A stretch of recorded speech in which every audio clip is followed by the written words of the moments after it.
Driving Television is brought to you by driving.ca. The Honda Accord was first introduced way back in 1976, about 10 years after Lacey was born. Zach. Knew it was coming. It's been a bestseller because it offers trustworthy reliability, kind of like you, economical, and not too expensive to buy. Zach, behave. Someone's got to be the mature one here. Now, this is the 8th generation Accord, and every model year it just seems to be getting bigger and bigger. In fact, this 2008 model is now classed in the U.S. as a full-size car. If it keeps this up, eventually it's just going to be a limo. All kidding aside, the Accord has grown in every direction. The wheelbase is longer and wider, providing more interior space and giving the car more presence on the road. Lacey, what do you think of the styling? Well, you know, Zach, I think it's a big improvement over last year's model, but it's still a little bit bland for me. I don't really care for the big headlights in the front, and I don't like how it looks from the back end either. Again, it just doesn't really do it for me. I think it's a more striking style than the outgoing model. I particularly like the way the headlights and taillights are extended to enhance the design. It looks similar to an Acura TL with square front styling and a crease running down the side. The side profile, especially the rear quarter, looks similar to the BMW 5 Series, and the back is very clean and sculpted. I gotta say, I like it. The size of the trunk is nice and big, and it's really easy to just fold those seats forward by pulling on this handle. But have a look at the trunk lid on this V6 version. It's nicely finished. If you go for the 4-cylinder, it's all exposed metal, and it looks really cheap. There are 3 4-cylinder trim levels to choose from and only 2 V6 trim levels. We had a chance to drive the EXL 4-cylinder and the EXL V6, both with leather trim and navigation. So other than the engines offered, they were identical. A very good comparison. Even on the base model with a starting price of around $25,000, you get a well-equipped car. The front seats are height adjustable. The steering wheel has tilt and telescopic. There are big cup holders, an MP3 jack, power windows, doors, and air conditioning. The list of optional equipment includes Bluetooth connectivity, sat-nav with voice recognition, dual climate control, and much more. Okay, Lacey, the center console, a little bit confusing. You know, Zach, I always use the navigation system in these cars, and with the nav system, the XM radio, all the other buttons and controls on the dash, it's just not very well laid out and not very user-friendly at all. Now, you have heat on either side of the car, but the driver turns the heat up on this side, but the fan's way over on the other side. And what do you think about the big knob, Zach? Looks like a big knob. The new larger dimensions really make the Accord a comfortable car to drive or be a passenger in. The front seats have plenty of room. The back seats are wonderful for all members of your family. The hard plastic used on the glove box is already getting scratched, and the center console that surrounds the cup holders has the same material.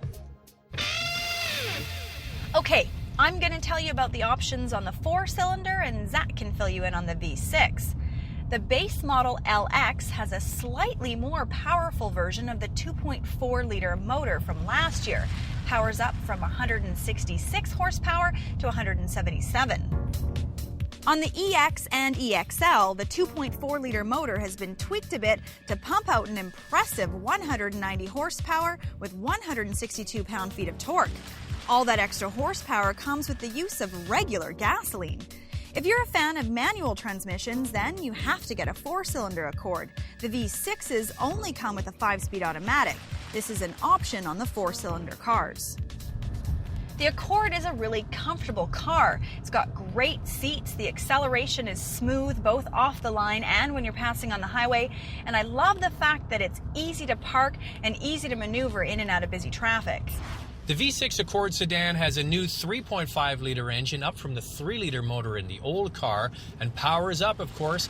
244 horsepower in the old motor, now has 268 horsepower, and of course torque is up as well. This new motor has advanced variable cylinder management that eliminates the use of 2 or 3 of the cylinders when driving at steady throttle. This is to help reduce the amount of fuel being used. When activated, a green eco light comes on the dash.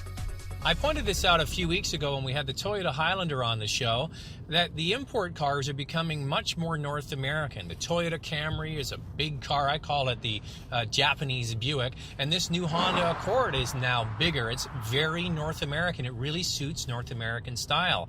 It's big on the outside, big on the inside. It has a bigger V6 engine. But when you drive the Camry, and I did just recently, and then you get into this Honda Accord, the Accord really is much more of a driver's car. It is more responsive. It has much more feel back to the driver. You can throw into a corners, and it really is much more responsive.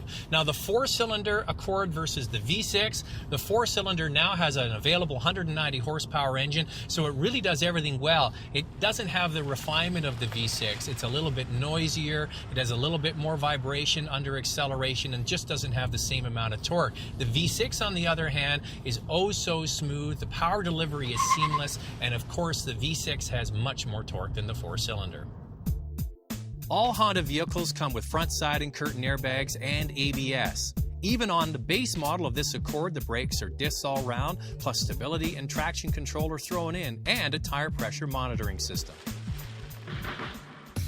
This new Accord is bigger, has more standard features and options, and it offers a very satisfying ride.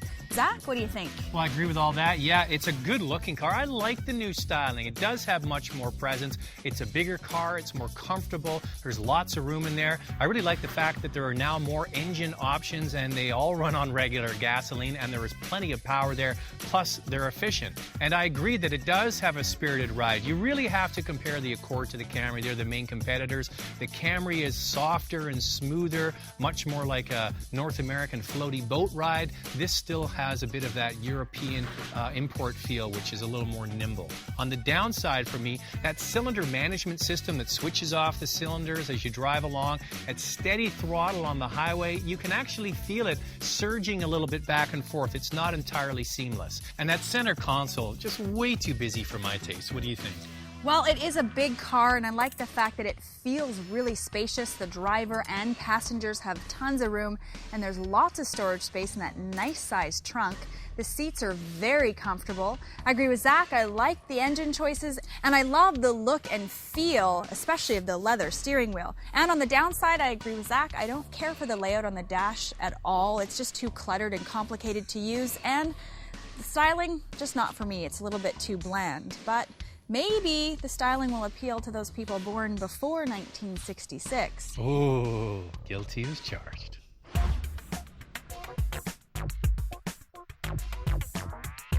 Want to buy a new car but can't decide? Go to driving.ca and do your own research by using the comparison tool.